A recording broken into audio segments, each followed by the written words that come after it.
वक़्त दा बादशाह सी। ਉਹਦਾ दिल किया समंदर की सैर करने वास्ते, तो ਉਹਦੇ ਨਾਲ ਉਹਦੇ नौकर चाकर भी उस कश्ती 'ਚ बैठ गए, समंदर की सैर करन तुर पे। उन्हां नौकरां दे विच एक नौकर सी ना जिहड़ा, ਉਹ पहली दफ़ा समंदर की सैर करने वास्ते कश्ती दे विच बैठा सी।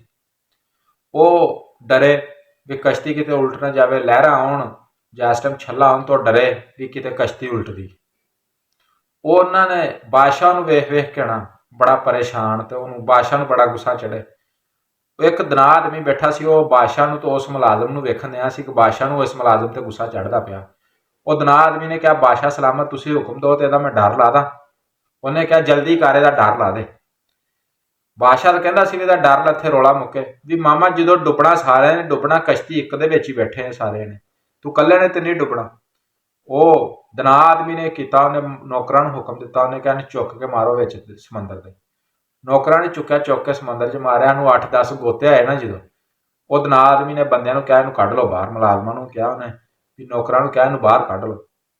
जो उन्होंने बाहर कढ़िया तो बड़ा मुतमिन होकर बह गया। बादशाह बड़ा हैरान होया भी इहनूं गोते आए तो मुतमिन होकर बह गया।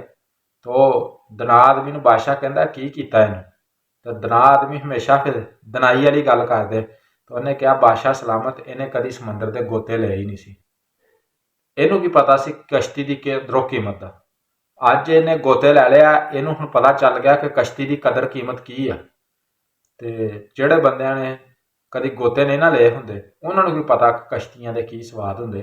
ते जिहड़े बंदे जिंदगी दे विच दुख झल्लदे आ, मुसीबतां झल्लदे, जदों उन्हां नूं सुख लभदे ना, ते उन्हां नूं पता हुंदा कि उन्हां ने किन्नियां मुसीबतां झल्ल के ते सुख लए आ। उन्हां नूं फिर उह सुखां दी कदरों कीमत दा पता हुंदा वा